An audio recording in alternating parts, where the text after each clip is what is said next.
Hello. In the previous episodes, we discussed the themes and synopsis of the story, A Man of Awesome Power, found in A Silent Song, which is an anthological collection by Godfrey Sundu. In this episode, we will talk about the stylistic devices in the short story.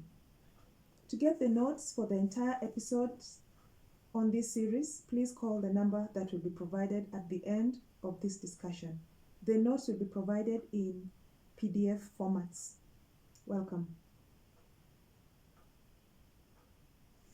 The first stylistic device that we are going to discuss or to look into is allusion. To allude to something is to refer to it indirectly. This story reminds one of biblical legendary characters such as Samson or oral African legends like Luanda Magere. Like these two, Taib is legendary in the sense that he comes to rid the world of villain-like characters and to make the world a better place to live in. Additionally, the protagonist's great fall comes from women, just like in the biblical and folklore legends mentioned above. To this extent, therefore, one could also say that the story is allegorical in nature by this use of allusion as a stylistic device. Please read further to find out what an allegoric story might look like.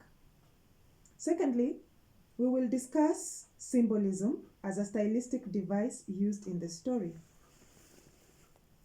When the broadcaster in the story couldn't speak due to a restraining from Taib, he opts to play the song Walk and See.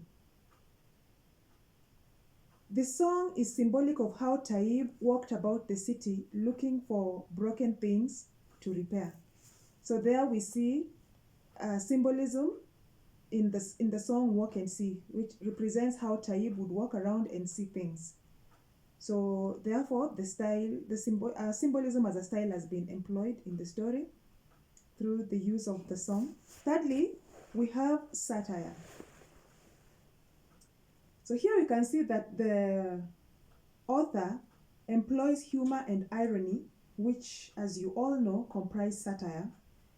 The author uses humor and irony in the scene of Suleiman. Suleiman is a great reformist, yet ironically corrupt when he evades paying taxes. The scene is humorously painted. We can see the sycophants who worship him and how satisfying that is to him.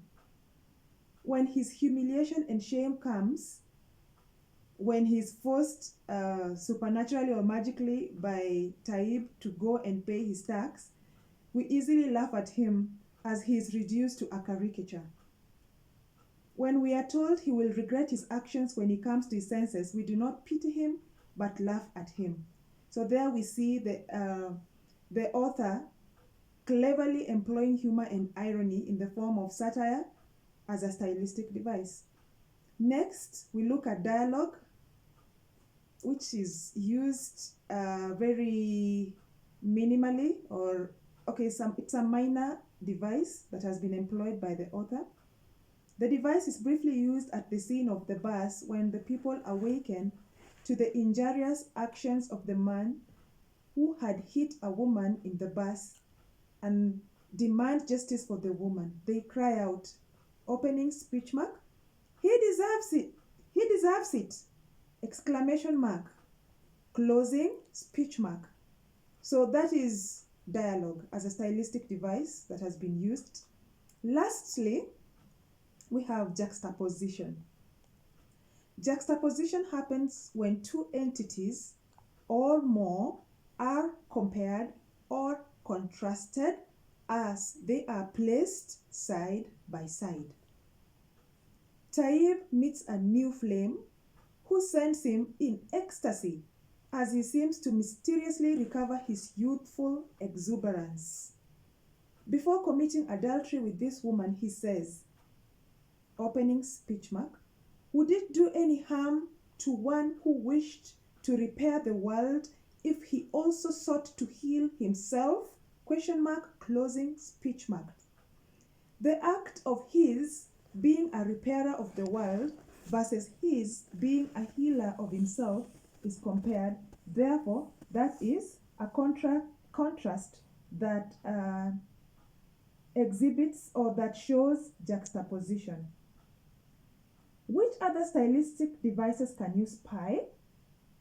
I spy an imagery on page 3. Can you spy it too?